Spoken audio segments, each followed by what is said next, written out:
try me. Master today, Master today. Whiter than snow, Lord.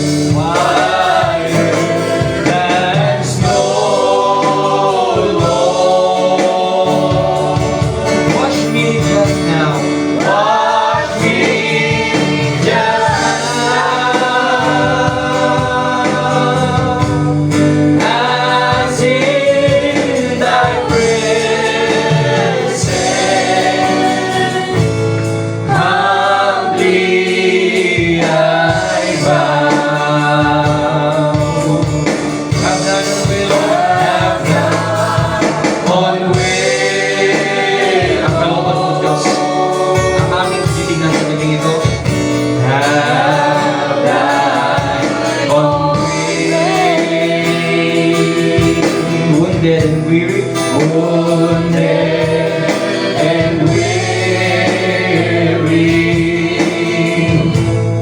Help me, I pray. Power, all power, power, all power.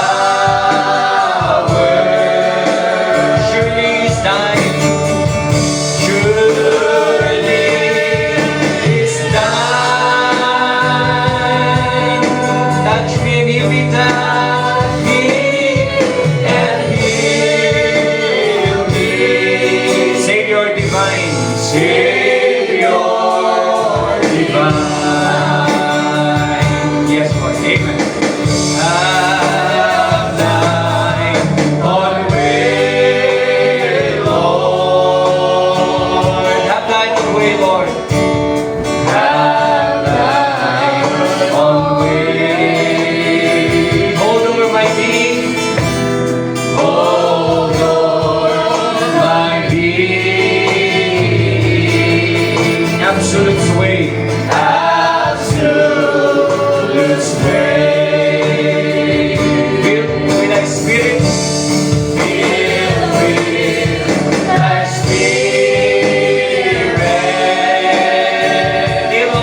linisan mo ang puso ito.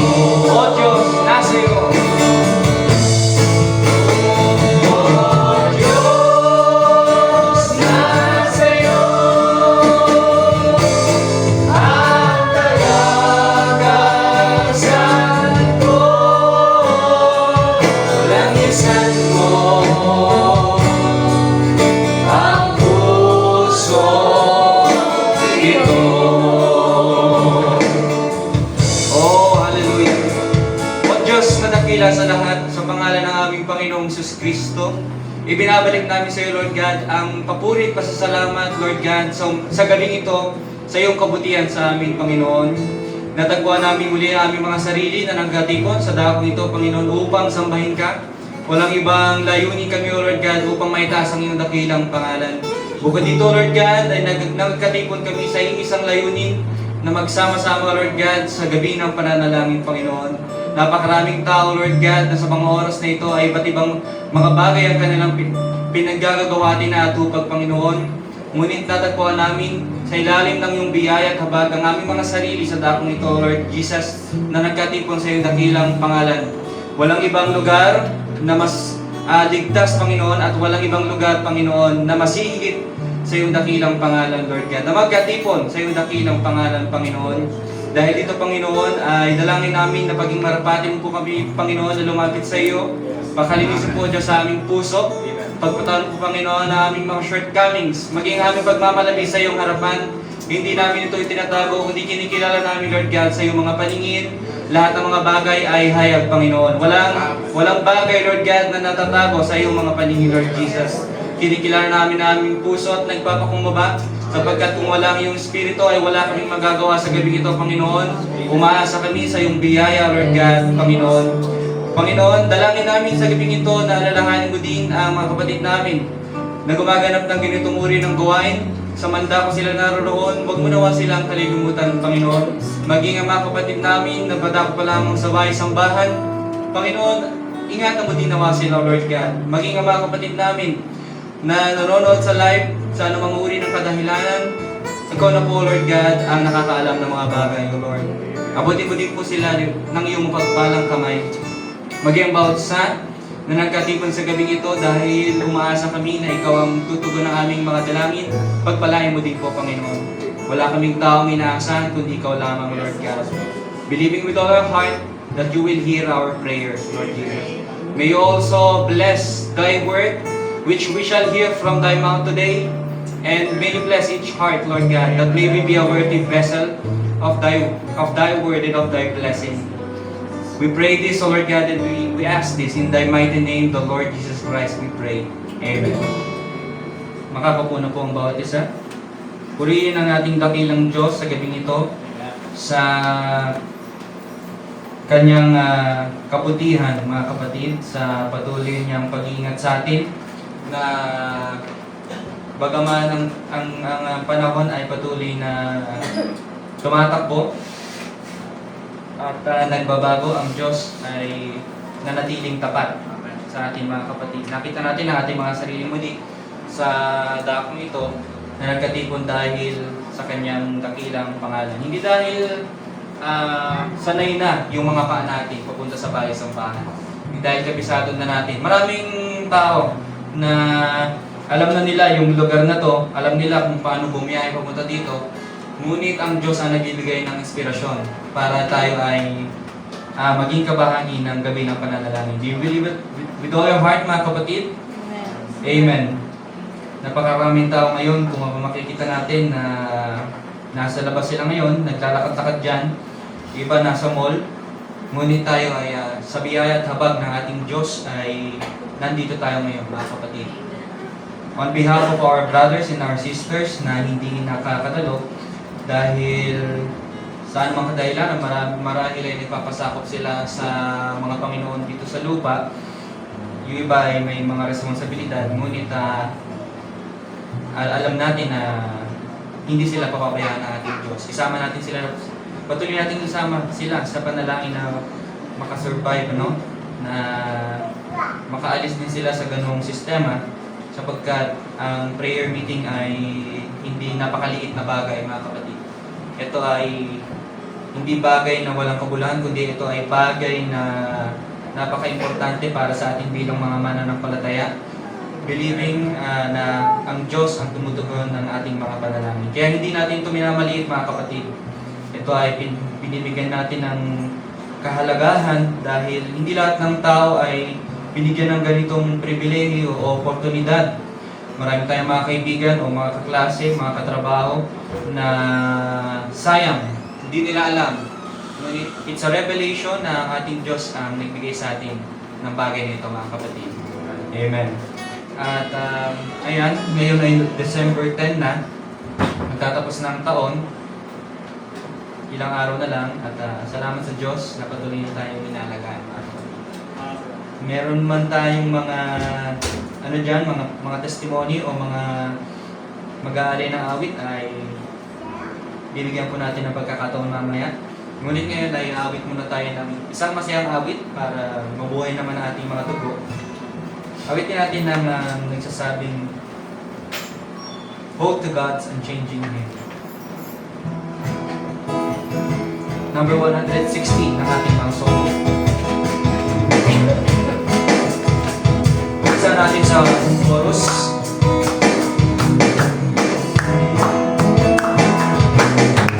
Hold to God's unchanging hand.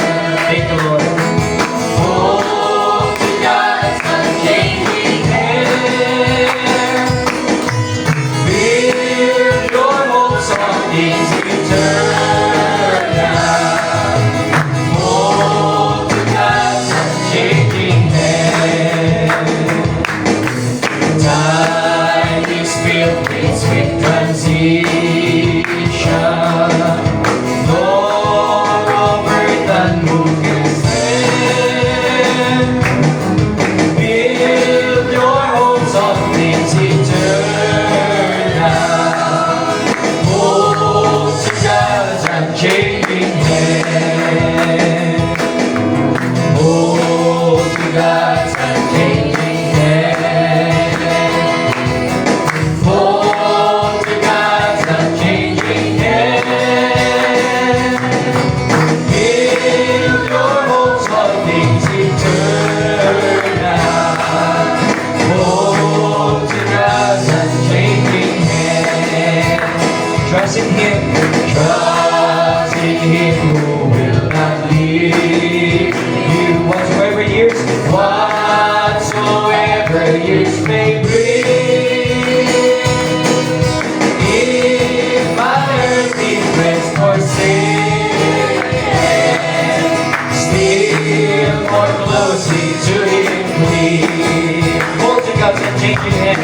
Hold to God's unchanging hand. Hold to God's unchanging hand. Build your hopes on things eternal. Hold to God's unchanging hand. Oh, let not this world bring riches. Let not this world bring riches that so rapidly decay. Seek to gain the heavenly treasure. Seek to gain the heavenly treasure. For they will never pass away. They will never pass away. Amen. Hold to God's unchanging hand. Hold to God's unchanging hand. Hold to God's unchanging hand. Build your hopes on things eternal. Hold to God's unchanging hand. When your journey is completed, if to God you have been true, fair and bright behold His glory, your enraptured soul will view. Amen. Hold to God's hand.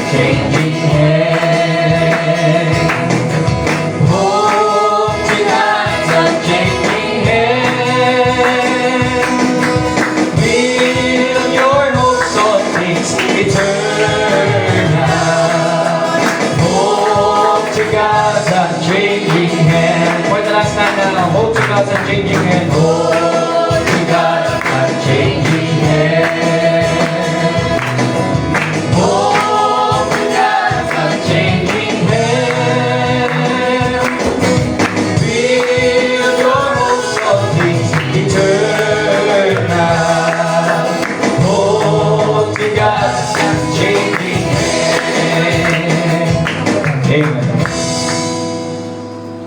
We are holding to God's unchanging hand. Amen. We will now proceed to the next part of the service, which is the testimony or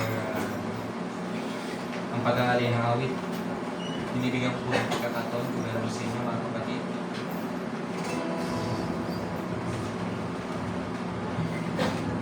Amen. Habang binabasa ko ang papel na pinadala dito sa unahan, ang testimony, nais ko pong ibalik ang mataas na papuri at pasasalamat sa ating Panginoon sa kagalingan na ipinagkaloob niya sa akin. Purihin ng Diyos, mga kapatid, maging sa patuloy na pagpo-provide niya ng aming mga pangangailangan sa araw-araw at sa pag-iingat niya sa amin. To God be all praises and glory. Amen. Praise God. Salamat sa ating Diyos. Ito ay testimony na ating kapatid na si Sister Mercy. Salamat sa ating Diyos, mga kapatid. Walang hanggang pasasalamat ang iniaari natin sa Diyos sa kabutihan niya. Meron po po mga kapatid, Sister Beth. Nice to balik na walang pasasalamat sa Panginoon kasi nung part ng November, kasi sabi ko makain ako ng sabi ko, kasi pero pinili ko sa Panginoon na siya mag-cover yung pangangailangan na marala ako. Then, ang just tumulong, grabe ko kasi binigyan niya ako ng part-time 20 days. Kaya ipapasalamat ako sa kanya. Alam ko, kung panalangin ko, hindi na ako ginagawa. Kaya sa kanya ko lang binabalik ko mga Amen. Salamat sa ating Diyos. Purihin ang ating Panginoon. At God bless you, Sister Beth. Purihin ang Diyos patuloy na kumikilos nang naaayon sa kanyang kabutihang loob. Meron pa po ba? At kung wala naman ay nais ko rin pong magpasalamat sa ating Diyos sa pag-iingat niya po sa amin nung last time ay nag-donate po kami ng blood. Last Monday. At 8 kami nag-donate. At 8 din po kami naging successful. Salamat sa ating Panginoon sa pag-iingat sa amin. At sa biyahe, sa buong araw na yon, ang Diyos ang patuloy na nag-ingat sa amin mga kapatid. Masarap mag-donate ng dugo, kaya mag-donate na rin kayo. Basta kayo ay normal ang blood pressure po ninyo at nasa tamang timpang. 40 kilos yata, pwede na eh. No? So yan, mga ano dyan, kung gusto nyo mag-donate, mag-donate din po kayo mga kapatid. Kita nyo naman sa mga mukha namin na hindi kami tumatanda.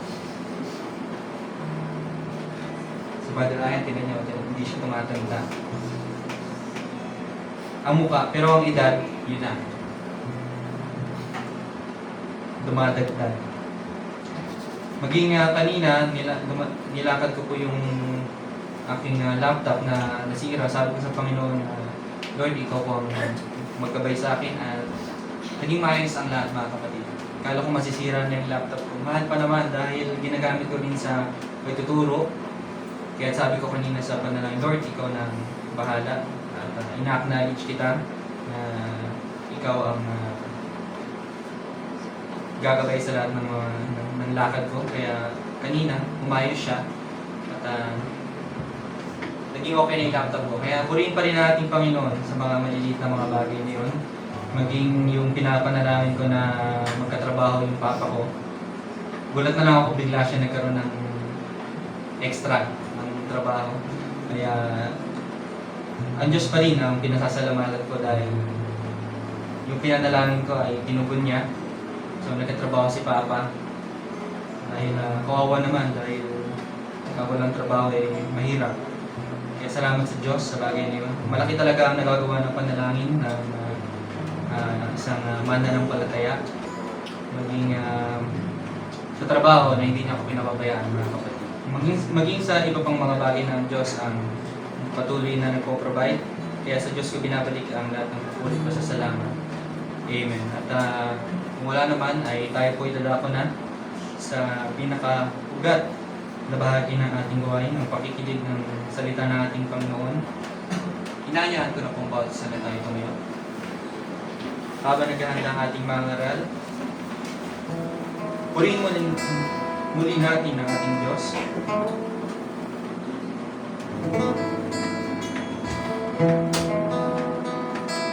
Awitin natin, He cared for you.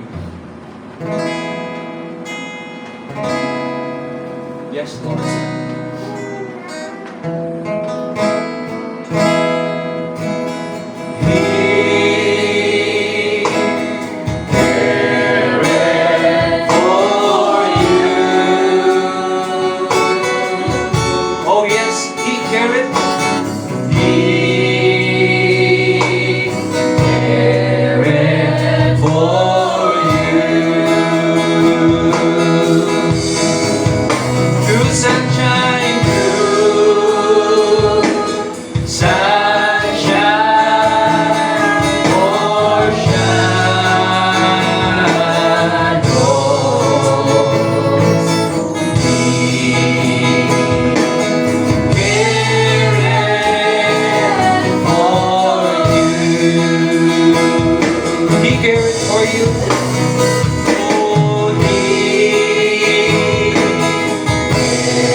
ito.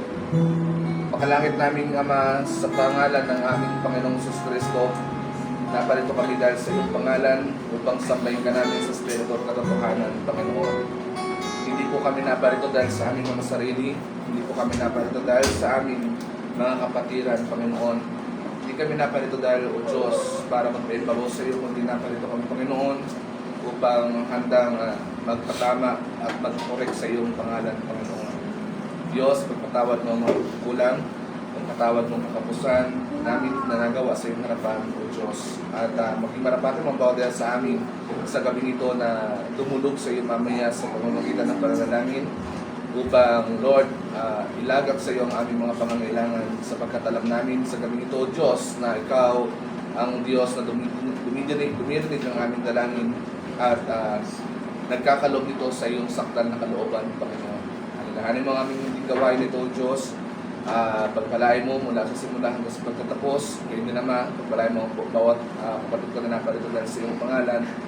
Pagpalain mo kanilang mga puso, O Diyos. At alalahanin mo po, Panginoon, ang iyong mapamilipod. Tago mo ako sa iyong likuran at ang kalwalatian mo, Panginoon, ang makita sa unahan nito, Panginoon.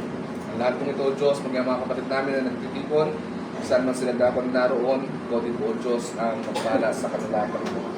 Ang lahat po ito, Panginoon, tinitiwala namin sa matabi sa pangalan ng aming Panginoong Jesus Kristo na aming Diyos at tagapagligtas. Amen.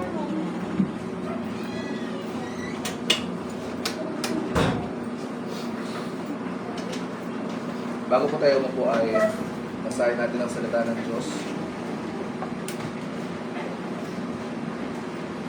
Sa unang mga taga-Korinto, chapter 3, verse 10 hanggang 15.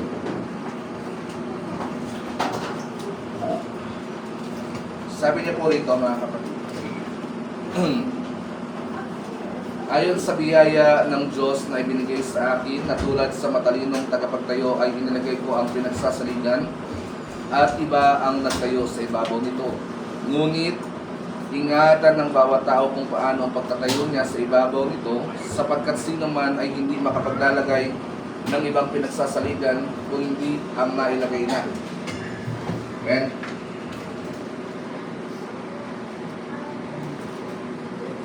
Kundi ang nalagay na ito'y si Kristo Jesus. Darapat kung ang sino may magtatayo sa ibabaw ng pinagsasaligang ito ng ginto, hilap, mga mahalagang bato, kahoy, iyong dayami, ang gawa ng bawat isa ay mahayag sapagkat ang araw ang magsasaysay, sapagkat sa pamamagitan ng apoy, inihahayag at ang apoy din ang susubok sa gawa ng bawat isa kung ano iyon. Kung ang gawa ng sinuman ay mananatili na kanyang itinayo sa ibabaw niyon, siya'y tatanggap ng kagantihan. Kung ang gawa ng sinuman ay masunog, ay malulugi siya, ngunit siya sa kanyang sarili ay maliligtas, gayon may tulad sa pamamagitan ng apoy. Yan po ang salita ng Diyos na ating pag-usapan. Marami po tayo makaupo mga kapatid.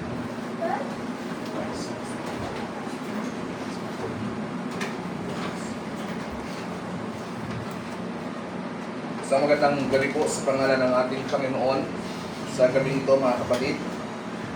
At darito tayo muli sa bahay-sambahan upang gumanap ng kanyang kalooban. Yun ay makinig ng salita ng ating Panginoon. Amen? At nagkagalak ako muli na narito tayo. Nagkaroon ng pagkakaisa para pag-usapan muli ang salita ng Diyos. Naparito tayo para mag-usap ng salita ng Panginoon. Hindi tayo naparito para sa kung anong bagay, kundi isa lang ang ating goal. Tama po? Amen. Yun ay ang makinig ng salita ng Diyos. Amen. Dahil ito ang gabi ng pananalangin, mananalangin tayo sa ating Panginoon, knowing na ang Diyos ang tutugon ng bawat dalangin. Hindi lamang po sa araw ng Miyerkules, kundi every time na tayo dudulog sa ating Diyos, alam natin na may Diyos na handang duminig sa ating dalangin. Yun ang pag-asa natin, yun yung nagsisilbing tawag dito, yun yung nagsisilbing kalakasan natin kung kaya hindi natin magawang bitawan ng Diyos. Dahil to sa atin lang mga sarili, ang tao kapos. Amen. Sabi ng ating mahal na propeta, si Abraham, in every minute of our lives, we backslide. Sabi ng prophet, sabi niya, every minute of my life, sabi niya, nagpapataos-tos siya pabalik. Every second, sabi niya. Pero ang sabi ng prophet, wag sana maging katitisuran ang aking mga pagkakamali, kundi gawin sana itong stepping stone, papalapit lalo kay Kristo. No, yun po yung natin. Kasi kung sa tao lang, bigo tayo talaga palagi dyan. Maraming kakapusan tayo bawat isa sa atin. At sabi ng Biblia, wala ni isa ang nakaabot sa kanyang pamantayan. Kaya lang naman po tayo nakapagpapatuloy dahil sa biyaya ng Diyos. Hindi po dahil sa tayo magagaling, hindi po dahil tayo mga perpekto ng tao, kundi dahil sa biyaya ng Diyos, nakapagpapatuloy tayo ng may kaayusan sa ating Panginoon. Amen. At salamat po sa Panginoon. Ako man nagpapasalamat sa Diyos sa mga pag-iingat niya sa akin.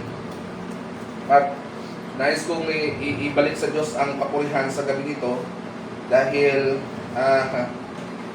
doon sa dapat ng Quezon, yung ating pong munting iglesia doon, kahit na napakaliit na bilang ng mananampalataya ang nato doon, ng mga kapatiran, ang kapangyarihan po ng Diyos ay nakikita kong pagkilos sa dakong noon. Tunay, sa Diyos ko binabalik at tinataas ko ang pangalan ng Panginoon sa gabi nito dahil yung mayroon tong lalaki na nagkasakit at ang kwento niya sa akin talagang kumbaga tinanigan na siya ng doktor na kapag 5 araw na lang o mga 3 araw na lang siguro natitira na yon at hindi nagbago yung hingal niya ay dadali na siya dito sa Manila kasi doon tinatanggihan na siya ng mga doktor. So lahat daw ng albularyo na magagaling na alam nila, ipinatawag niya at handa siyang magbayad ng malaking halaga para lang doon sa bagay niyon. Pero ni isa sa mga albularyo, sabi niya, walang nakapagpagaling sa akin. Binayaran niya yung oxygen tank ng 15,000. Mataas po yung oxygen tank siguro kasi nagtaas nito. Tapos bilog, malaki. Para lang siya makahinga ng maalwan, pero without that oxygen tank, hindi niya kayang huminga kasi konting kilos lang niya, kahit nakaupo siya, hinihingal. So, walang nagtagumpay doon albularyo. At nung naalala niya, si Brother Ruben ay yung kanyang bilas ay nananampalataya sa Diyos. Sabi niya, pinatawag daw niya yun. Dahil alam niya na ang Diyos na pinaglilingkuran daw ni Brother Ruben ay tunay na Diyos. Amen. Sabi niya, bilas, wala na akong pag-asa, ikaw na lang. Itawag mo sa Panginoon, sa Diyos na pinaglilingkuran niyo. Pag-pray mo ko. At nung tanongin ng ating kapatid doon, ikaw ba ay sumasampalataya na gagaling ka pagka tinawag natin sa Panginoon? Ako'y sumasampalataya man. Nung ipinag-pray doon ni Brother Ben, alam niyo mga kapatid, yung gabi niyon, kinabukasan, hindi na siya gumamit ng oxygen tank. Hindi na nilagyan ng tubo yung kanyang ilong. At sa sobrang katuwaan ng tao na yon, sabi niya, gusto daw niya akong mamit. Gusto ko mamit yung nag-aalaga sa inyo. Gusto ko magkaroon ng Bible study at nakita ko na yun yung pagkakataon na maging na-open door para ang message makapasok. At sa Diyos ko ibinabalik ang kapurihan dahil pagpunta namin doon kapatid, yung daing lang niya, hindi hingal siya. Pero meron pa palang mas matinding daing na ilinain siya sa amin. Kasama ko yung mga kapatiran natin doon. Na meron pala siyang sugat na malaki sa binti. At yun nga, ang findings ng kanyang medical legal, meron daw siyang mataas na blood sugar. Kaya ang siste, nagmamanas yung kanyang buong katawan. Dahilan para hindi siya makalakad. Yun din ang dahilan kung bakit nahihirapan siyang huminga.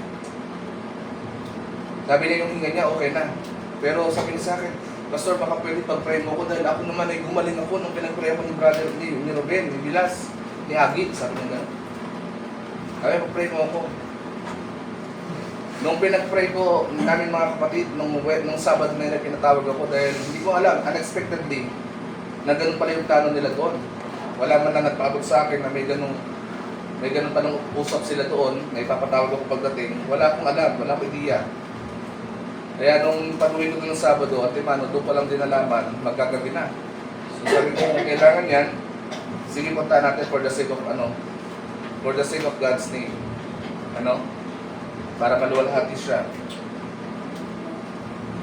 Nung nandun kami mga kapatid at nagkaroon kami ng munting Bible study, nakita ko talaga sa tao yung eagerness niya na gumaling at nais niya talagang makapaglingkod sa Panginoon.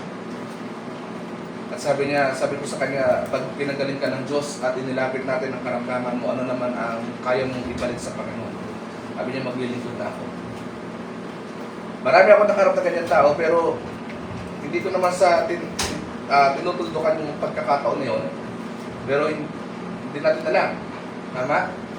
Pero isa lang po ang punto natin dito, nung pinag-pray po siya, hindi siya makatayo, hindi siya makalakad, hindi siya makatayo ng matagal. Kapatid, kinabukasan, nakapag-attend pa ng gawain sa church. Amen. Nakapagmaneho pa siya ng van at pinagmamalaki niya, tinitestimony niya, mabuti ang Diyos, Pastor. Tunay na totoo ang Panginoon. Dahil ilang gabi na ako, ilang araw, ilang gabi akong pinahihirapan ng karamdaman, hindi ako makatayo ng matagal. Pero ngayon nakita ko yung mga pa ko, umimpis yung manas. Kaya lang sa yung sugat niya nagtutupi, sabi ko normal yan. Kasi ang proseso ng Diyos, hindi yung nalalaman natin, kundi yung hindi natin alam. Yan yung process ni God. Sabi ko normal. Kasi dyan ang healing. Pero nagtetestimony siya, hindi siya makapagmaneho ng van. Pero alam niyo, after ng Sunday, mga kapatid, nagpaalam at taga namin nagkwentuhan pa sa church. Sabi ko, inaawat ko, huwag na muna umuwi kasi pag papaluto ko ng munting kainan namin doon, sabi niya, hindi na Pastor. Kaya pupunta na lang kami sa bayan. Yung pala, magja-Jollibee, bibili mo na. Hindi lang nakapag-church, nakapagpunta pa ng bayan. God is good. Amen. Ha? Mabuti ang Diyos. Talagang naano yung puso ko natuwa. At yun, sabi niya, naging siya, sabi niya, ang kwento niya sa amin, galing daw siyang Kuwait. Sa tagal niya nagtatrabaho sa ibang bansa. Sabi niya, mahigit 15 years, nasa ibang bansa siya, doon niya dinugol ang buong buhay niya. Hindi siya nagkaroon ng ganung karamdaman. Nagkakasakit siya, normal. Pero yung ganung karamdaman, ganung klase, hindi pa niya naranasan. Bakit kung kailang umuwi daw siya ng Pinas? At saka doon pinaranas sa kanya. Sabi ko, baka kalooban ng Panginoon niya para tawagin ka niya pabalik. At ang plano doon niya, sabi niya, kaya daw siya bumalik, plano doon niya bisitahin yung church nila na naiwan na pabayaan niya doon sa Masbate. Kasi ang plano doon niya, nangako daw siya sa pastor doon, na pagbalik niya galing Kuwait, magbibigay daw siya ng munting regalo mula sa, ibibigay sa church. Pero hindi daw pinahintulot ng Panginoon. O sabi ko kay Lord, hindi naman masama mangarap, di ba? Di ba, kahit nung gamitin ni Lord para sa amin. Meron po siyang munting babuyan doon, ang dami niyang baboy. Napakaraming babuyan, at plano niya magparami ng baboy. Kaya isama niyo sa panalangin yung kapatid na yun, si Brother Al, na nawa makapagpatuloy at nais niyang bumalik doon. Nagtanong sa akin kung anong araw ang mga services natin. Sabi ko Wednesday may gawain. Ewan ko mamaya kung ano ang status kung nag-attend ba. Kaya sabi ko Wednesday and Sunday may gawain tayo. Tapos sabi niya, yung bahay niya yung nasa tapat namin, na malaki. Kung nakapunta na kayo sa bahay namin, yun yung bahay na yung malaking bahay dun sa harapan namin na pinapagawa. Pinagawa niya yun, hindi na natirhan, tumira sila ng upahan ng bahay dun sa gitna ng mga niyugan, alang-alang doon sa baboy kasi nga bawal doon magbaboyan at ganun karami. So sabi niya, Pastor, talagang mabuti ang Diyos. Sabi niya, hindi ko na uuwihan yung bahay ko. Minsan ko lang dalawin, ngayon mukhang kada Sabado at Linggo nandiyan ako sa bahay ko. Ay, mabuti ang Panginoon, mga kapatid. O, salamat sa Panginoon at yun ang mga testimony, pati ako nagpapasalamat sa mga pag-ingat sa akin. Kahit na ganyan ang panahon, ay ang Diyos ang patuloy na nag-iingat. Amen. So, salamat sa ating Panginoon. Napag-usapan natin ang mensahe na ito. Actually, part 2 na ito dahil yung part 1 nito sana natackle ko na sa Quezon. Yung wise and foolish builders. No? So, siguro ito ang pagkakataon na dito ko ito i-tackle. No?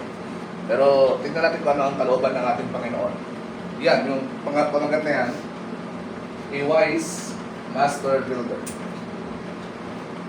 Ang matalinong tagapagtayo. No? Wise. Pag sinabing wise, kapatid, matalino. And bukod sa matalino, pag sinabing wise, matino. Matino ang kanyang kaisipan. Naalala natin yung talinhaga patungkol sa 10 virgins, the wise and the foolish virgins, right? So matatalino sila mga birhen. Silang 10, pare-pare silang nagdala ng mga ilawan. Pare-pare silang nagdala. Pare-parehas silang naglilingkod sa Diyos. Pare-parehas silang nag-church. Pare-parehas ang motibo nila na makasama sa pag-agaw. Pare-parehas. Pero meron lang silang, may makikita ka sa kanilang pagkakaiba. Kung sa panlabas ng anyo, maaaring wala tayong mapupuna, pero pagdating doon sa panloob, di ba kadalasan ganyan naman ng mga Kristiyano? Mas mukha pang Christian yung mga unbeliever kaysa sa mga totoong nagkiklaim na Christian. Dahil nagagawa na nilang gayahin yung kasuotan ng mga Kristiyano. Mga unbeliever, nakakapag-dress na rin sila. Nakapagpapahaba din sila ng buhok nila. So very, very deceiving. Pero kung kung pag-aaralan mo, sabi ng kasulatan, hindi ka nito maliligaw. Sabi ng Biblia, hanggat maaari pati ang hirang ililigaw, pero hindi ka maliligaw, kapatid. Amen. Kasi kapag tinignan mo ang comparison ng dalawang ito, ng wise and the foolish virgins, nakikita mo kung paano sila naging mangmang. Dahil yung wise, pag binasa niya sa Matthew, sabi ng Biblia, yung wise nagdala ng langis. May reserba. Amen. Dahil alam nilang magtatagal yung nobyo. Tama? Pero itong mangmang, when you talk about foolish, wala itong spiritual knowledge. Mangmang. May mga dala din silang ilawan, pero hindi sila nagdala ng reserva nilang ilawan. At parehas silang naghintay, parehas silang nakatulog. Tama? Parehas silang nakatulog. Sabi ng prophet, nakatulog. Ito yung mga sinasabi ng prophet na nakatulog sa mga sistema ng sanlibutan. Sa tagal ng paghihintay, minsan nararanasan natin sa tagal ng paghihintay natin sa Panginoon, minsan hindi mo maiwasan, may mga bagay ka na sa sanlibutan na kinababaliwan. May mga bagay sa sanlibutan na kinaaaliwan ka. Minsan napoforsake na natin yung Word of God. Minsan nakakalimutan na natin yung Word of God kung paano ito'y sa buhay. Kasi why? Mayroong bagay na mas kinauhumalingan tayo sa sanlibutan.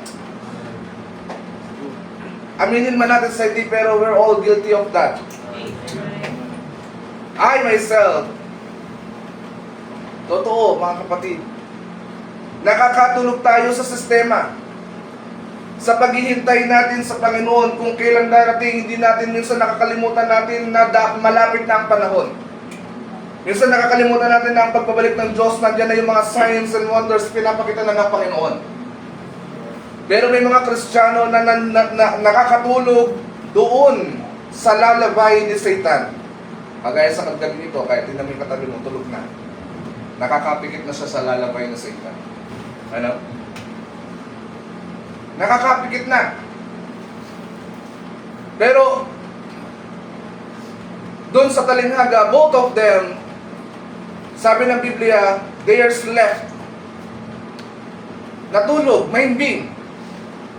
Napahimbing yung kanilang tulog. Pero, kapatid, kahit bagamat natutulog tayo sa layo ng sanlibutan, kahit bagamat ikaw ay nahumaling na sa sanlibutan, once you hear the Word of God, once that it knocks on your heart, kapatid, you will respond for it. That's the difference. Magkakaroon ka ng response. Unlike sa unbeliever, wala silang response. Makikita mo dun yung kaibahan. Every time na marinig niya yung word, once na naglakad siya ng mali, at ikinorek siya ng word, babalik siya sa tuwid. Amen. Tatanggapin niya yun kahit masakit.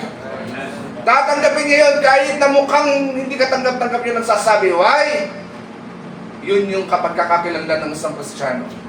Amen. Gaya ng 10 dalaga nung siya'y nakatulog. May sumigaw, hindi naman yung sumigaw yung nobyo. May taga-deliver ng message. Am I right? Behold, the bridegroom cometh! Sabi ng sumigaw. Hindi yung bridegroom ang sumigaw, behold, I am coming quickly, no? Kundi ang sabi ng messenger, behold! Narito ang inyong kasintang lalaki dumarating. Magsipaghanda kayo. Nung sumigaw yung message, yung sumigaw yung word, nung sumigaw yung preacher, nung sumigaw yung fivefold ministry, kapatid, kahit na ikaw ay nasa baluktot na sistema, nung marinig mo yung sigaw at ito'y para sa'yo, tatanggapin mo ito ng buong buo. Amen. Hallelujah! That's the difference. Kasi bakit? Mayroon kang oil. May oil. Kaya nga, wala na tayo sa law. Hindi na na-record ang Diyos ng law. Kasi walang papasa sa law.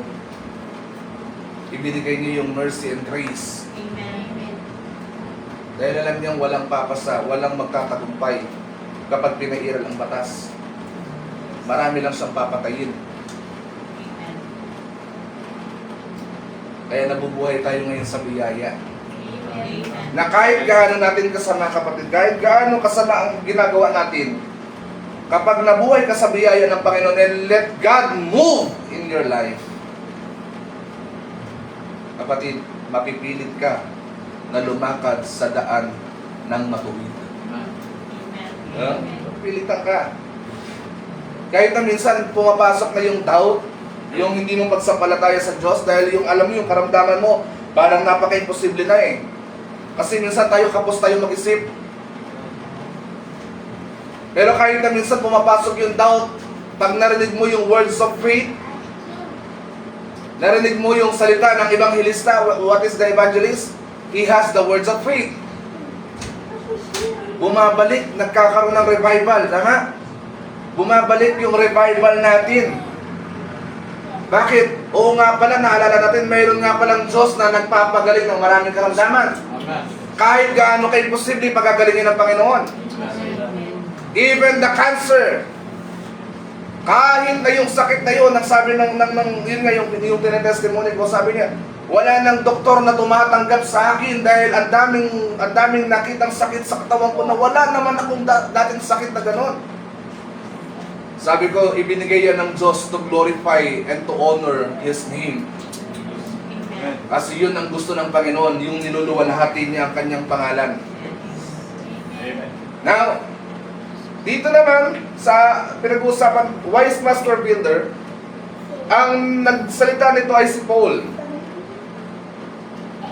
Idinidiin dito ni Apostle Paul kung papaano siya nangaral ng maayos na may paninindigan sa salita ng Panginoon.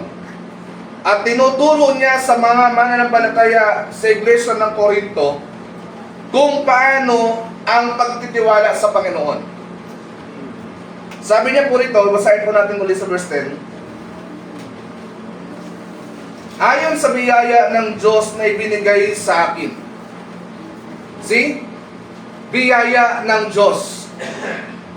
Kahit na anong pagsisikap natin, kapatid, oo nga, nagsikap nga tayo sa buhay natin, pero that's all because of grace. Hindi mo yan sariling pagsisikap at wala tayong karapatang angkinin ang ating mga gawang ginawa sa ibabaw ng lupa. Yan ay dahil lahat sa Panginoon, sa biyaya ng Diyos. Kayo'y nangaligtas hindi dahil sa inyong mga gawa, kundi dahil sa biyaya ng Panginoon. Tayo nangaligtas. See? Sabi nito, ayon sa biyaya ng Diyos na binigay sa akin, na tulad sa matalinong tagapagtayo ay inilagay ko ang pinagsasaligan. Nung gumawa si Apostle Paul, nung siya'y nagtrabaho sa panig ng paglilingkod, ang sabi ni Paul, hindi niya inangkin o hindi niya inaring ganap yung kapurihan sa kanyang sarili. Hindi siya nagtayong puri na dahil sa kanya kaya tumatag ang iglesia ng Corinto, no? Kundi sabi niya, nagawa ko ang lahat ng ito ayon sa biyaya ng Panginoon. Maaaring ang iba sa atin nakapagtapos ng pag-aaral. Maaaring ang iba sa atin nakapagtrabaho ng maayos, ng maganda. Pero hindi mo dapat angkinin ang kapurihan sa iyong sarili, kundi ang kapurihan laging ibinabalik sa Diyos. Dahil ito'y ayon sa biyaya ng Panginoon. That you cannot do with you can do it without God. Malakas ka ngayon, mamaya mahina ka. Hindi mo kayang i-maintain yung lakas natin. But by God's grace, kapatid, yung lakas na nawala sa iyo, pwede niyang ibalik. Amen. Ngayon wala tayong karamdaman. Mamaya may karamdaman tayo, pero hindi mo kayang alisin sa sarili mo yung karamdaman. Dahil lang sa biyaya ng Diyos. Pagagalingin ka ng Panginoon, pagagalingin tayo ng Panginoon, it's all because of grace. See? Na ipinatayo niya, sabi niya, gaya ng matalinong, tulad sa isang matalinong tagapagtayo, ay inilagay ko ang pinagsasaligan. At iba ang nagtatayo sa ibabaw nito. Inilagay ni Apostle Paul yung pinagsasaligan, after niyang mailagay, iba yung nagtatayo sa ibabaw. Naintindihan niyo po ba ang ibig sabihin ni Apostol Pablo? Na pinaghirapan niya yung iglesia na yan, na maitaguyod, ma-establish sa yung isang iglesia. Pinaghirapan ni Apostol Pablo na turuan ang bawat iglesia sa pamamagitan ng biyaya ng Panginoon. Pero sa kabila ng pagsusumikap ni Apostol Pablo, nakita niya na iba ang nagtatayo sa ibabaw. Iba ang mga itinuturo. Iba yung mga doktrina na nakikita ni Apostol Paul. Kaya minsan isang beses nung makita ni Apostol Pablo, nag-grieve yung kanyang heart. Correct me if I'm wrong. Na nakita niya yung isang karatulan sa isang Diyos na hindi kilala, pinaglilingkuran ng tao. Tama? Kaya sabi ni Apostol Pablo, pwede ba ipakilala ko sa inyo? Yung Diyos na hindi nyo kilala, na pinaglilingkuran nyo, ang siya namang ipakikilala ko sa inyo. Sabi niya, iba ang nagtayo sa ibabaw. Ngunit ingatan ng bawat tao kung paano ang pagtatayo niya sa ibabaw nito. Yan. Pinag-iingat tayo. Dahil kung ano yung mga doktrina ng mga naunang banal, yun dapat ang manatiling doktrina sa atin. Kung paanong itinuro ni Apostol Pablo ang tamang paglilingkod, yun dapat ang manatili sa atin. Bilang mga ministers, mga kapatid kong lalaki, na mga nangangaral, pinapayuhan tayo, ingatan natin ang pagtatayo sa ibabaw. Okay? Ngunit ingatan ng bawat tao kung paano ang pagtatayo niya sa ibabaw nito. Natin niyo sa 11. Sapagkat sino man ay hindi makapaglalagay ng ibang pinagsasaligan, kundi ang nalalagay na ito'y si Kristo Jesus. Glory! Hindi mo na dapat, wala ka na dapat diyang ibang kapahayagan. Wala nang darating sa iyong ibang kapahayagan na higit pa sa kapahayagan na nakita ni Apostle Paul. Kung ipinapangaral ni Apostle Paul na si Kristo bumangon mula sa libingan ng mga patay at nabuhay, at kailanman ay hindi na mamamatay, kapatid, you have to have faith on that word. Kasi bakit sabi ni Branham, there is power into that resurrection. Kasi why? Ikaw man, dadanasin mo yan kung abutin ka ng kamatayan ng lamang ito. At makikita mo yung kapangyarihan ng pagkabuhay na magmuli, gaya ni Kristo na umahon mula sa mga patay. See? Sabi ng Panginoon, walang ibang pinagsasaligan. Walang ibang foundation. Kundi ang pundasyon nila, walang iba kundi si Kristo.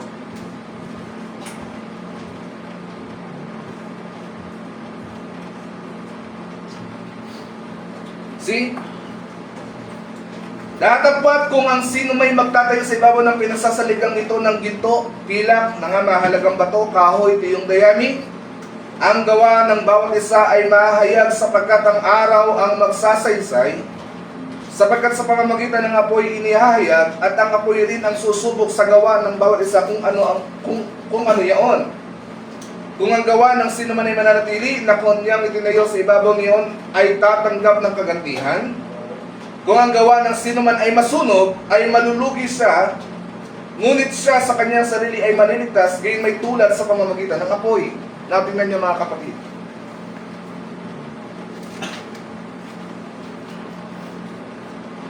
Sabi sa 1 Corinthians chapter 3 verse 11, ang pundasyon natin si Kristo. Tama? Amen. Now, ibinigay ni Apostle Paul na kung magtatayo tayo, kagaya niya, tulad niya na isang matalinong tagapagtayo, ayon sa biyaya ng Panginoon, kailangan ma-emphasize natin yung materialis na gagamitin mo sa pagtatayo. Spiritually speaking. Kasi may binabanggit dito si Apostle Paul na mga materials, mga kapatid. Pasensya na kayo, pero natutunan akong sulat sa Quezon. Na doon ipinapakita ni Apostle Paul, may binanggit siya na kailangan kapag nagtayo tayo bilang wise builder, a wise master builder, kailangan ang mga materials na gagamitin mo, ibinanggit siya dyan, yung gold, tama? Silver and precious stones.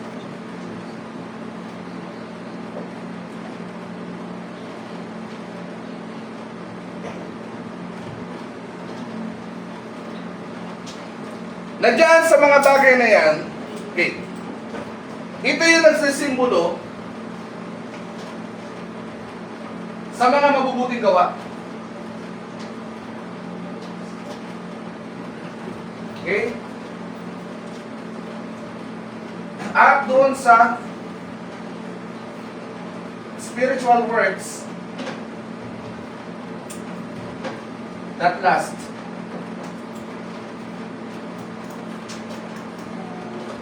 Ano yun ito mga kapatid?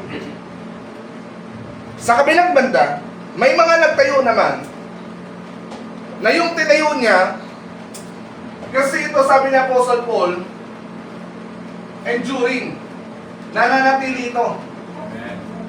Tama po ba? Enduring. Sa kabilang banda naman, sinabi niya na may nagtayo naman, ang mga tinayo naman ng isa is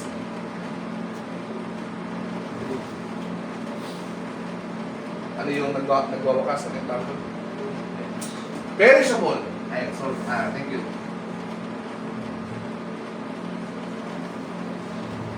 Na yung tinayo naman ito, ang materialis sa kanyang ginamit wood, stubble, and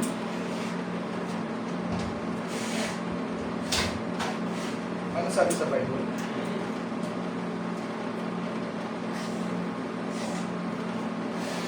Hey!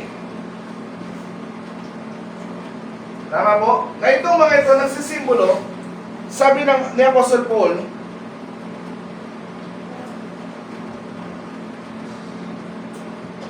doon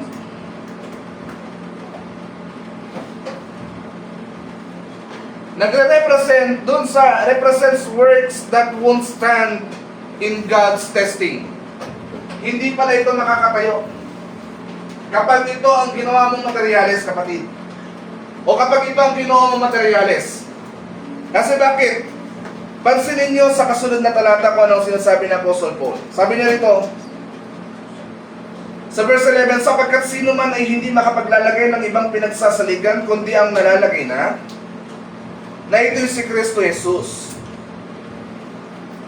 Datapwat, kung ang sino may magtatayo sa ibabaw ng pinagsasaligang ito ng ginto, ng pilak, at ng mahalagang bato. Tapos sabi niya dyan, kahoy, wood. Sa English sabi niya dyan, and hay, and stubble.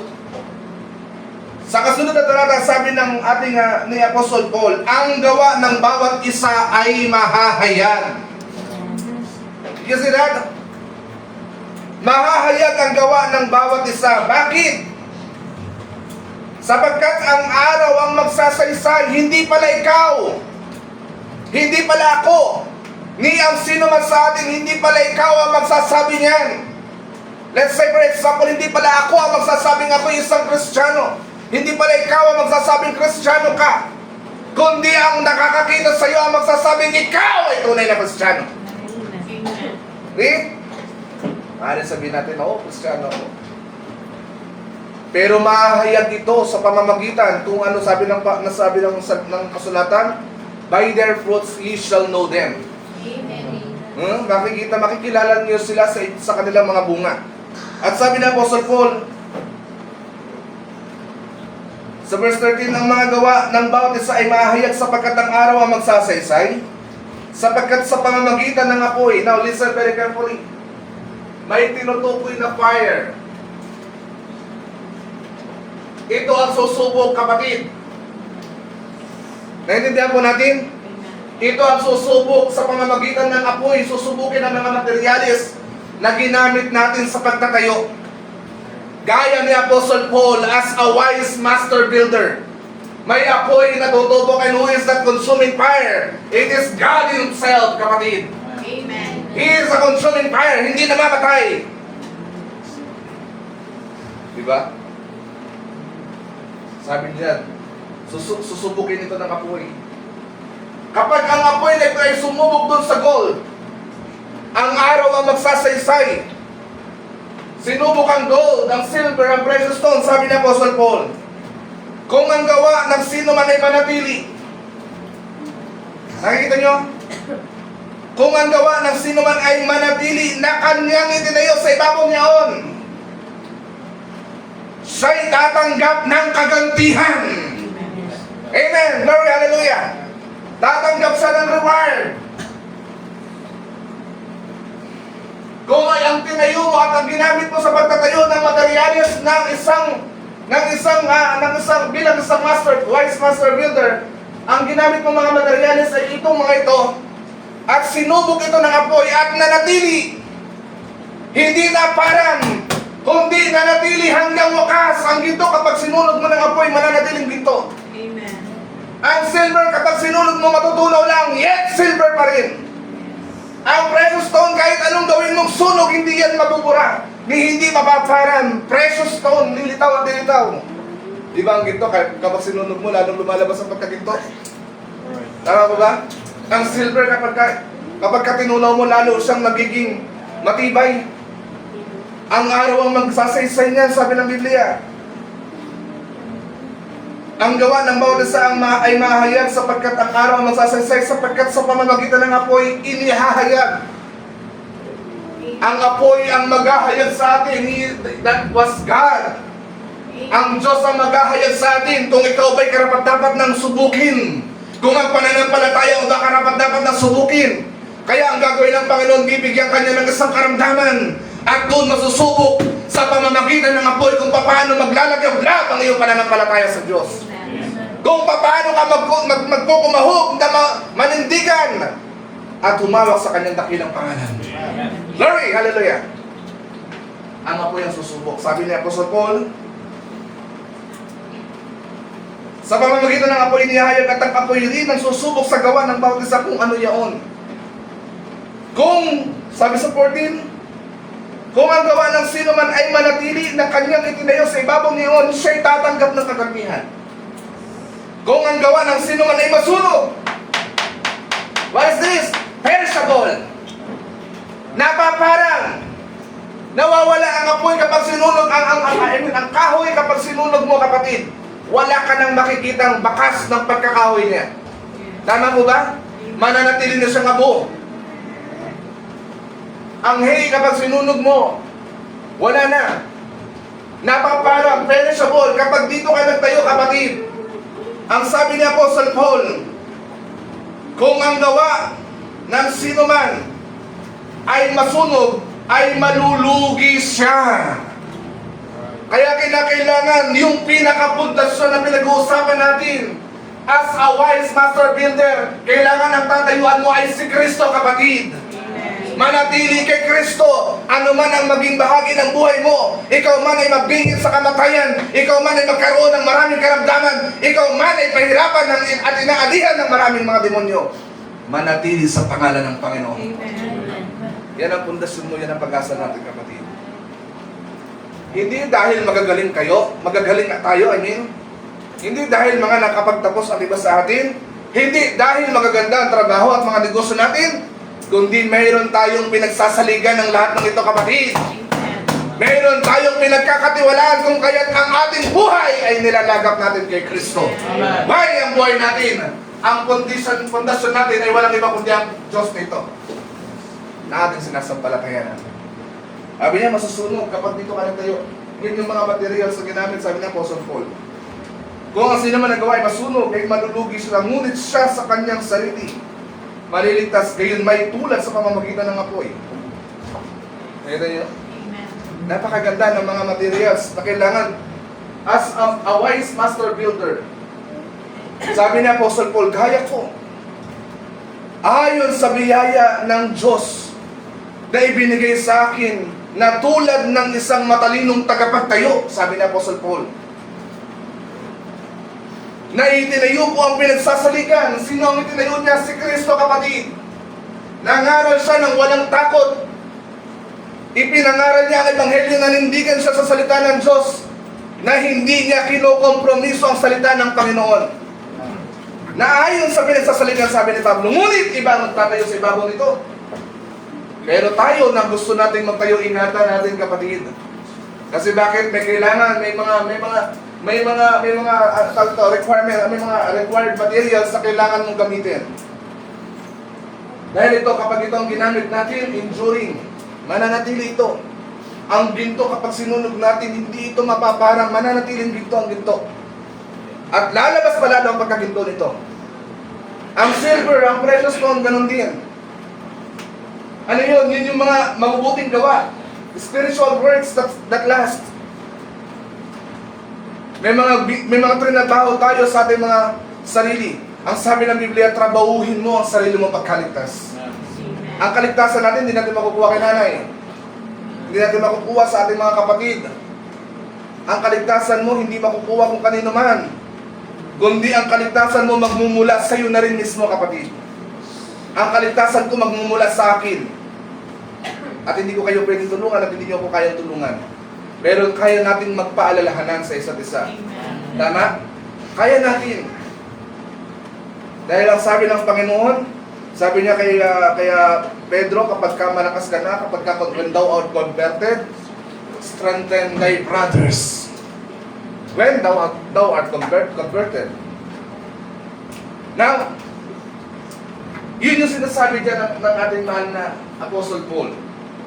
Bilang isang wise master builder, matalinong tagapagtayo, kailangan ang isip mo matino. Mayroon tayong matitinong kaisipan na kapag tayo nagtiwala sa Diyos, kailangan hindi natin papasukin yung doubt. Kailangan manatili sa atin yung faith. Kasi bakit? O kaya katulad ni Apostle Paul, na tulad sa isang matalinong tagapagtayo, itinayo niya ang iglesia sa Corinto. Nagamit ang mga materialis na ito sa pamamagitan ng kanyang mabubuting gawa, na magtatagal, hindi lamang mapaparang, kundi heaven and earth shall pass away, but my word, sabi ng Panginoon, shall never pass away. Hanggang sa langit, dala-dala natin ang ating mga gawa, kapatid. Sabi ng Biblia, sabi ng Revelation, hahatulan niya ang bawat tao ayon sa kanilang mga gawa. Maliliit, mabuti, masama, matanda, bata, lahat. Hahatulan ayon sa mga gawa. Kung dito ang pinagsaligan mo, ito ang materialis na ginamit mo, it will endure forever. Pero pag ito ang materialis na ginamit mo, hindi ka matuturing na isang wise master builder. Kundi mapapabilang tayo sa isang foolish builder. Gaya ng kinikwento ng Matthew chapter 7, na mayroong dalawang builder. The wise and the foolish builder. Na yung wise, sabi ng Panginoon, nakinig. At tumupad ng mga salita ng Panginoon. Matutulad ang taong ito sa isang matalinong tao na nagtayo ng kanyang bahay sa ibabaw ng bato. And who is that rock? It is Christ, Jesus Christ. Hallelujah. Itinayo niya ang kanyang bahay sa ibabaw ng bato. Yun ang pinakapundasyon niya, si Kristo. He is a wise builder. Sabi sa Lucas, kung babasahin niyo ba dyan, hindi lang siya basta nagtayo. Doon sa pinasasaligan, kundi hinukay niya ng malalim at hinanap yung bato na matibay na yun. Ano ang spiritual teaching? Bilang wise builder, kapatid, huhukayin mo ang mensahe ng Biblia para sa iyo kasi dito naka-indicate ang iyong kaligtasan. Walang ibang kaligtasan. Walang ibang pangalan na ibinigay sa silong ng langit sa mga tao na sukat natin kaligtas. Kundi sa pangalan ni Kristo Jesus. Amen. Pero yung foolish builders nung magtayo, gusto na sa panahon natin ngayon, mga instant houses, bibili mo na lang, i-deliver mo lang house to house. Walang pundasyon yun, kapatid. Ito yung mga foolish builders, sabi ng Biblia, na nagtayo sa buhanginan ng kanilang bahay. Ano ba yung bahay na yun? Sabi sa Corinto rin, if I'm not mistaken, know ye not that ye are the temple. Tama, andyan yan sa karusunod na talata. Know ye not that ye are the temple of God? Naku, ang templong ito itatayo mo sa ibabaw ng bato, kapatid. Sabi ng Panginoon, mananatili kang matibay.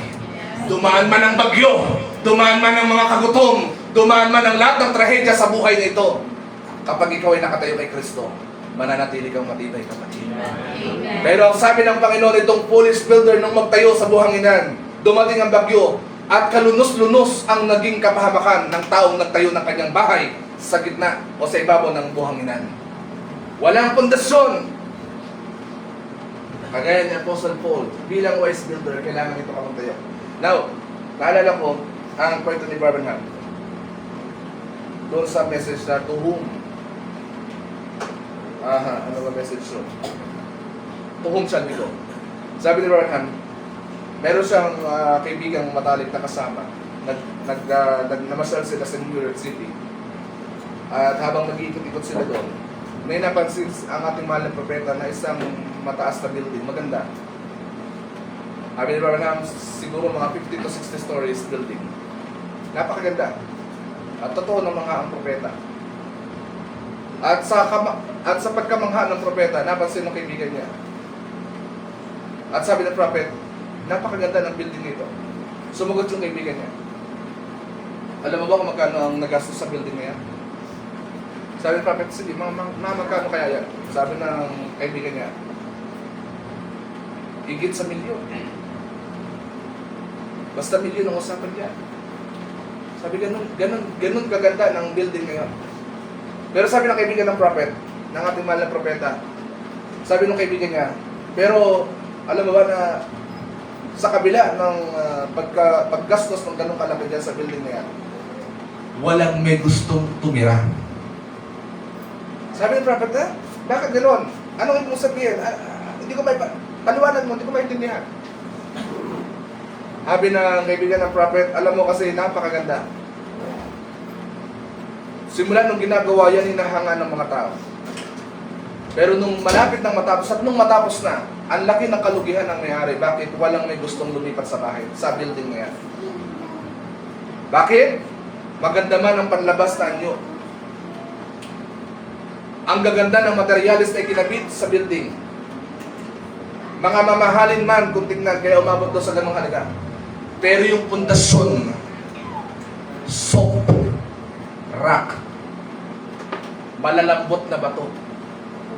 Kaya walang tiwala yung tao na magtira doon.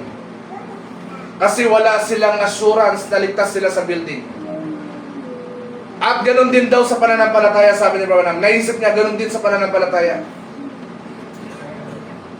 Na kung sana itong mga denominational churches, nalalaman nila na wala sana silang pwedeng pagkatiwalaan liban sa Diyos. Dahil walang ibang pundasyon na ibinigay sa atin. Walang ibang pundasyon kang dapat pagkatiwalaan kundi ito lamang. Hindi ang talino ng tao, hindi ang galing ng tao, hindi dahil nagtapos ang pastor, hindi dahil sa nagtapos ang sinumang ministro sa isang eskwelahan. Sabi ng Panginoon, kinakailangan mong ang lahat ng matalino, kinakailangan magpakamangmang para siya'y matuto. Ngayon yun? Kasi ito ang pundasyon. Now, a wise master builder. Kinakailangan natin matayo yan. Bago ko tapusin ang pangangaral, nais kong bumasa ng message. Dito, To Whom Shall We Go, 1960. Sabi ng prophet, paragraph 28, then there's a great thing that the America is trying to build upon. Mayroon daw itong Amerika na talagang pinagsisikapan itayo. No? Hanggang ngayon naman napapansin niyo mga kapatid kung ano-ano ang lumalabas sa Amerika. Kalaswaan, and if I'm not mistaken, no, nandyan sa Amerika ang California. Tama? Sabi ng prophet, then there's a great thing that the America is trying to build upon. Is trying to build upon the foundation of popularity. Yun ang ginagawa nila, ang pinakapundasyon nila. Yung popularity. Young girls, young boys, they look at the television stars. Now listen very carefully, brothers and sisters. They look at the television stars. Mga artista, movie stars. They try to act like them. Hindi naman Korea, nagko-Korea. Why? Influence. Para lang magkamit ng papuri. They try to act like them, dress like them, impersonate them. What does it do? Sabi ng prophet, leads to a ruined life of chaos. Delugyo na buhay. Sabi ng prophet, it stubbles with hay which will be burned at the judgment. Dito sila nakatayo, sabi ng propeta, at ito'y susunugin sa araw ng paghuhukom. Mapapabilang sa mga bagay na ito na perishable. Pero yung mga taong ang kanilang pundasyon ay si Kristo, sabi ng Panginoon, heaven and earth shall pass away, but my word shall never pass away. Amen. Ang katawang lupa ito lilipas. Pero minsan isang araw pag dumating ang Panginoon, i-redeem ang bagi. Sabi ni Apostle Paul, mula sa kabulukan, papunta sa walang kabulukan. Mula sa may kasiraan, papunta sa walang kasiraan. Ganun ang Panginoon. It stables with hay which will be burned at the judgment. Now listen, Jesus is the only foundation. The only sure foundation. Ito ang ating katiyakan. Dito tayo tiyak.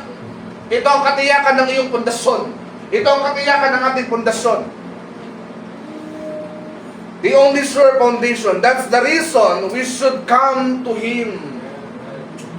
Na dapat lalapit tayo sa Kanya. Wala kang... minsan ang tao, ang kanyang pinagsasalikan yung kapwa-tao eh. Pag may pera, di ba? Uutang. I'm sorry pero hindi po ako nagmamasama sa mga umutang. Siyempre, natural ngayon. Pero di ba, minsan ganyan, ang tao, di ba? Kahit may 100, ipapangutang pa. 50, ipapangutang. Did you get my point, mga kapatid?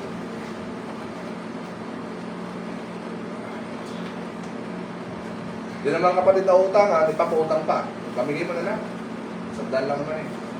Yeah? Kaya tayo lumalapit kasi ang pundasyon natin si Kristo. Nagtitiwala tayo sa Diyos. Sa kabila ng kawalan, God will provide. Amen. God will provide. Kung ang pundasyon natin si Kristo, at alam natin He is the great provider, let God be moved and provide all your needs. all our needs. Jesus is the only foundation, the only sure foundation. That's the reason we should come to Him. Nobody else has that foundation. Walang sino man ang meron niyang pundasyon na yan. Riches doesn't have it. Popularity doesn't have it. Mas natin tayo kapatid kasi meron tayong pundasyon, si Kristo. Sabi ko nga doon sa kapatid natin doon sa Quezon na pinagaling ng Panginoon. Nakita niyo? Muntikan ka na pong gumastos ng 2,000. Samantalang ang Diyos na pinaglilingkuran natin na tumatawag sa iyo ngayong gabi, sabi ko sa Kanya, binibigyan ka libre. Amen. Pinagaling ka instantly, libre. Yung pwesto niya na pagka nahiga siya, nakasandal lang, hindi niya mayangat ang paa, sabi niya, nagte-testimony siya, Pastor, nung after mo ipag-pray, glory to God, praise God, sabi niya, to God be the glory, naitatas ko na yung paa ko, marelax na. At sabi nga ng asawa niya, nagte-testimony din yung asawa niya, sabi ng asawa, ginisig ko pa nga po yan, Pastor eh. Tinanong ko kung magsisimba ba kasi napasarap ng tulog. Sa tagal, ilang linggo, napuyat lagi dahil hirap na hirap. Nung ipinag-pray, napasarap ang tulog. Ganyan kabuti ng Panginoon. Glory! Hallelujah! To God be praised, to God be the glory. Amen. God bless us all. At yan po ang message na aking iwanan sa inyo. A wise master builder. Gaya ni Apostle Paul. Sa Diyos ang lahat ng papuri, balakpakan natin ang ating Panginoon sa gabi nito. Tayo natin na tayo sa gabi nito. Hallelujah! Nais kong awitan ng Diyos ng awiting papuri at pasasalamat sa Kanyang dakilang pangalan. Amen. Hallelujah. Amen. Awitan natin ng Diyos. Awitin natin ang Kanyang pangalan bilang papuri sa Kanyang pangalan sa gabi ito. Amen. To God be the glory. To God be the glory. To God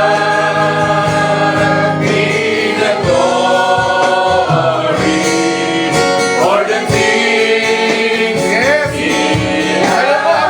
Ang lahat ng papuri sa lahat ng iyong ginawa sa aming buhay. Sa pamamagitan ng iyong mundo. Kami ay nanaligtas, Panginoon. Sa pamamagitan ng iyong kapangyarihan. Ay iniuutan ka. Kaya sa iyo ang pagkakapagpuri sa kami ito. Amen. Hindi dahil sa aming mga gawa. Hindi dahil sa aming mga mabubuting gawa. Kundi sa iyong gawa, Panginoon. Sa iyong gawa, Panginoon, ibinabalik namin ng kapurihan. Sapagkat kung wala ka, O Diyos, sa buhay namin, wala kaming magagawa.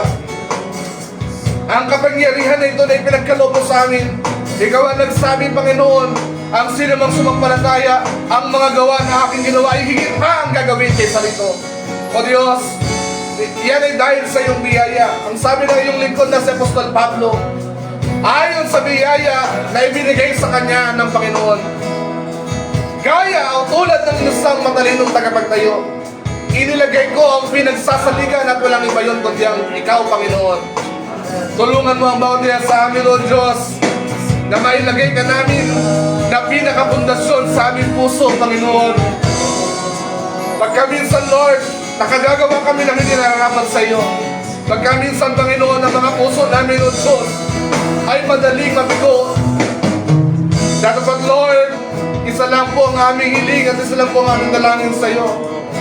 Nabaguhin mo ang aming mga puso at ang aming mga isip, Panginoon.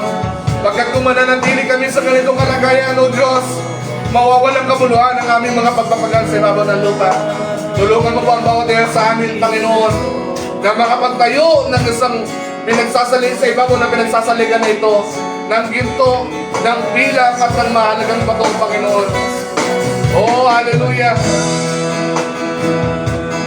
He has saved.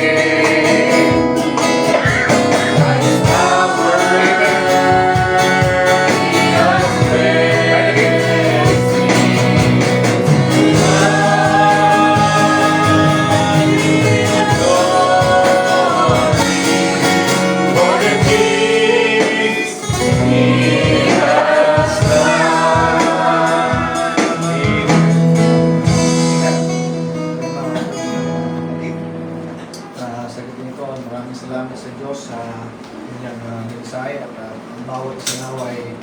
nagkamit ng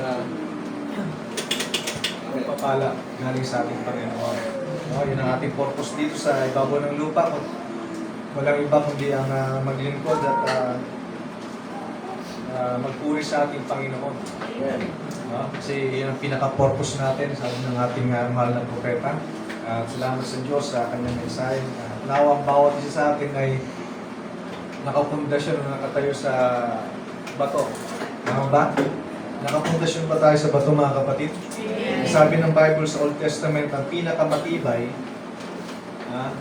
na bato ay ang Panginoon. At pagdating ni Jesus Christ mismo, ang sabi niya, sa batong ito ay itatayo ko ang aking iglesia. Diba? At si Jesus Christ mismo nagsabi niya, at sinabi rin ng Bible sa Old Testament, at sabi niya, even the gates of hell cannot prevail against it. At sabi ni San Pablo, tayo ay, ang kinasasaligan natin ay ang apostol at ang propeta. Yan ang foundation natin, yung mga turo na yan, kasi hindi tayo maliligaw. At sabi niya, doon sa apostol at propeta na yun, ang kinasasaligan niyan ay ang chief cornerstone, walang iba kundi si Kristo Jesus. Yan ang ating chief cornerstone, panulukang bato. Yung panulukang bato na yan ay inik out yan sa pagtayo ng building. No? Kasi kakaiba yung itsura niya, parang hindi may lalagay. Sabi ng ating mahal na propeta, kasi kakaiba siyang bato na hindi may lalagay, ayaw nila ilagay. Pero hindi nila alam, sabi ng mahal na propeta, nung tatayo na sila may kulang na isang bahagi. Yung pala yung sinipa nilang bato, inalis nila at ayaw nilang ilagay sa building, may tinatayo na struktura, ay yung pala yung Panginoong Hesus Kristo. Kaya sa pagtatayo sa ating mga kapatid, may kulang sa atin. Na hindi natin maisip o malubos maisip na bakit gano'n. Pero yun pala, yung Panginoong Kristo pala yung kulang ngayon na nag-iisa. At nung isang naging mananampalataya na tayo, yung kulang na yun, yung nagbuo sa atin. Siyang cornerstone pala natin, siyang headstone, siya rin ang capstone, siya lahat. Kaya yung Panginoon ang siyang sabi ng banal na kasulatan, He is our all in all. Amen. He is my all in all. So now ang bawat isa ay ang Diyos ang kinasasaligan ng ating pananampalataya. Kasi diyan dapat itatayo. Hindi sa batong hindi siya batong malambot. Actually, sabi sa Bible, pinky ang bato. Kakaibang bato yung pinakamatibay, sabi ng Bible. So yan ay dadaan tayo sa apoy. Yun ang banal na Espiritu Santo na kung mapapansin yun, binanggit yan sa Matthew chapter 25. Lahat yan ay nakatulong sa maling pananampalataya, pare-parehas tayo. Pare-parehas. Wise virgin saka foolish virgin. Nakatanggap ng mensahe, nasa denomination pa dati. Pare-parehas tulog. Pero sumigaw yung midnight cry, yun yung propeta. May mensahe na dumating na parating na yung Panginoon na denomination man o kahit tayo, pare-parehas siya naghihintay o nag-aabang sa pagdating ng Panginoon. Huwag niyo isipin na tayo lang nag-aabang sa pagdating ng Diyos. Hindi, sila rin. Ang problema lamang, magkaiba ng conception sa pagdating ng Panginoon. Kasi sa atin, kisap mata, na hindi napapansin ng tao. Kaya secret The secret sa way of the church. Pero sa pagpapaliwanag ng denomination, kumbaga ito yung tao, unti-unting tumataas. Hindi ganun ang pagpapaliwanag. Kasi kisap mata nga yung ganun, makikita mo yan Di ba, ganyan sa internet, di ba nakita niyo ba yung na-rapture, unti-unting pupunta sa alapaap? Hindi ganun ang tamang kapayagan ng pag-agaw, kundi ito isang kisap mata na hindi namamalayan ng mga tao. Hindi yan yung So, nung napunta tayo sa mensahe ito, ganun pala. Yung pala ibig sabihin ng in the twinkling of an eye. Hindi pala kinukuha ng salapap. So, salamat sa Panginoon sa gabing ito. sa kanyang mensahe. Nawa ay nagkamit tayo ng pagpapala sa ating Panginoon. Sa gabing ito tayo dadako sa pananalangin. Patuloy nating isama sa prayer ang ating pagkalis papuntang Bicol para sa nalalapit na Thanksgiving. Na ang Diyos nawang mag-provide ng ating mga pangailangan. Pakisama din po sa panalangin ng aking papa na magkaroon na ng regular na trabaho at ang mga aking mama na patuloy na ingatan ng Panginoon. Higit sa lahat, patuloy na pagtibayin ng Diyos ang ating pananampalataya. Sa Kanya sa Diyos ang papurit pasasalamat. Ito ay prayer request na ng ating kapatid, si Brother Engineer. So, isama rin natin sa panalangin to at isama rin natin sa panalangin yung mga nasa ibang bansa rin sila. Dagdagan na naman yung ating ipapanalangin. Si Brother Paul ay iningatan din ng Panginoon. Nandun na siya. So, isasama na naman natin sa panalangin yun. 3 na sila doon sa Saudi. Sabi ko na lang sa ating kapatid, dahil walang katulad na ganitong gawain, bawal ang Bible. Sabi niya sa akin, yung songbook ba, Brother David, ay dala ko eh. Sabi ko, wala naman sinabi sa inyo, pero huwag mo nang dalhin, baka maano ka pa eh. At least doon sa cellphone, ay hindi naman pinakikialaman ng government. No, kasi ngayon may mga katulad ni Brother Archel, na-convert si Brother Archel sa Saudi. Nabautismo sa drum ng tubig. Yung drum ng tubig. Yung kulay blue. Sa CR. Kasi no choice eh. Tama? Bawal doon. Ha? Kung naabutan niyo, may pinsang kami dyan nakulong eh. Naggawain sila sa bahay. May nagsumbong siyempre. Nakulong sila. Hindi ko lang matanda kung nilati ko siya o ano kasi yun ang punishment. So, dyan sa Saudi, may kids sila sa ganyan. Although may mga sabi nila may mga pabrika dyan na may gawain sa loob ng denomination pero registered sa government yan. Hindi pwedeng katulad dito na may bahay ka, gagawan mo ng fellowship, bawal yun. So sabi ko, wala ka ng Bible, wag ka naman rin magdala ng songbook. Total, mayroon mag-songbook sa cellphone na ngayon eh. Hindi naman pinabuhalang may Bible sa cellphone doon. Hindi naman, kasi si Brother Chill nga, nagsisharing sila sa bahay, sa kanilang kwarto, sa kanilang tinutulugan. Through ano lang, hindi yung ano, yung gadget na tawag doon, yung tablet. Sa tablet lang mga kapatid. Pupunta rin daw sila sa coffee shop sa labas, mag-share ng Word of God sa tablet.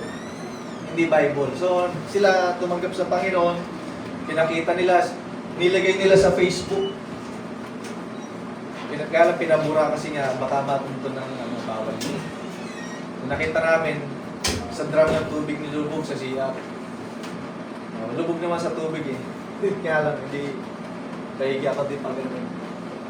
Para lang may simbolo na tinanggap ang ating Panginoon kasi bawal. At pagdating sa Pilipinas nila, naganap na sila ng mga churches, yung iba hindi nagpatuloy, yung iba nagpatuloy, katulad ni Brother Archel. So ngayon, patuloy rin natin isama yun sa panalangin natin kasi sa barko naman sila. So kung may time daw silang manood, nakakapanood sila ng mga gawain. Ganun din si Brother Archel. So mahirap yung kanilang talagayin kasi nga, sa mga ganung lugar, di ba sana kung katulad sa open country, pwede yung gawain, nakakatin ng physical. Pero pag mga ganyan, bawal. So anong pinaka-ano mo? Katulad ganyan si Daniel. Si Shadrach, Meshach, Abednego na wala sa kanilang sariling bayan.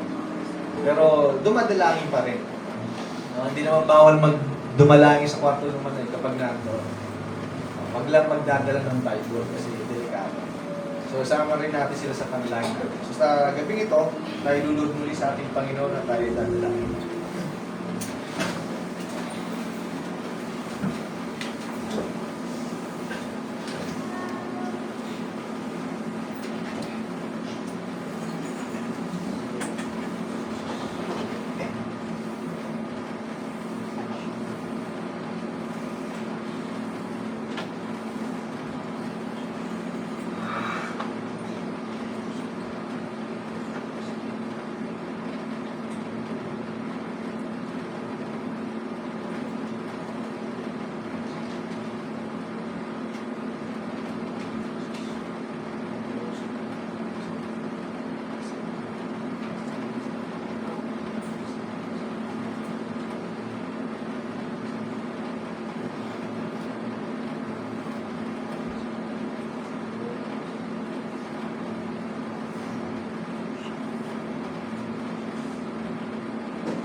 Sige. Tumayo. Lord God, kami patuloy na nagpapasalamat sa gabi ito sa katugunan ng aming mga panalangin. Dalangin namin, Lord God, ay ang bawat isa sa amin ay nakatayo at nakapundasyon, Lord, sa iyo, Lord Jesus. Lord, walang ibang bato, God, kundi ikaw lamang. Matigsan lamang kami umaas at sumasampalataya na patuloy mo kaming iniingatan at iingatan mo, God, sa mga darating mga tao, Lord Jesus. Lord, wala kaming magagawa sa aming mga buhay kung wala ka sa amin. Dalangin namin, O Lord, ang iyong banal na Espiritu Santo magpaalala ng mga bagay-bagay at magpaunawa, Lord Jesus, sa aming mga puso, sa aming paglalakbay sa pananampalataya nito. Habang naghihintay kami sa iyo, Lord Jesus, ang dalangin namin ay patuloy na tumibay at lumago ang mga pananampalataya ng bawat isa sa amin. Lord, sa gabi ito, ikaw mo siyang patuloy mag-ingat sa amin sa bawat outreaches ng bahay dalangin ng Lord God. Ikaw mo siyang patuloy na tumatutay. Lord, sa namin tinitiwala ang lahat ng bagay at inilalaga ang aming pananampalataya. In your sweetest name, Jesus Christ, we pray. Amen. Amen. Kay tuti mo, Panginoon. Yes, Lord. Hallelujah. Sa lahat ng oras, sa bawat araw, ika'y laging tapat kong magmahal. Ang iyong kaawaan ay magpawalang hanggan.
Tayo dadako na mga kapatid sa isa pang basa ng ating buhay na ang pagpapalik ng ating kaloob. Awitin natin, The Windows of Heaven.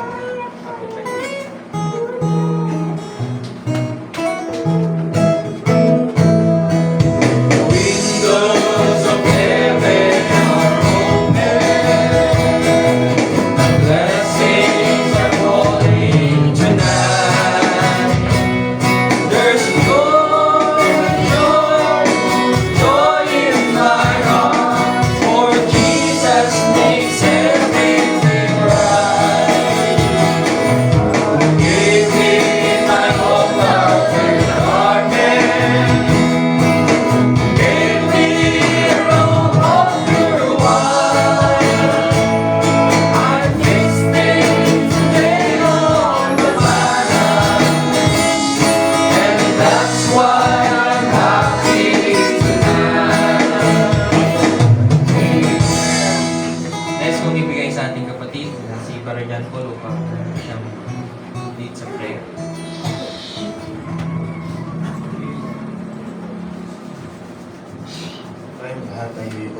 dalangin sa ating Panginoon. Lord, sa nakita, Panginoon, malulong. Hati ka, Panginoon, sa lahat. Sa nagkaistaas at Panginoon. Lord God, maraming salamat, Panginoon, sa gabing ito, Lord God, na pinagkaloob po sa bawat isa, Lord Yes. God.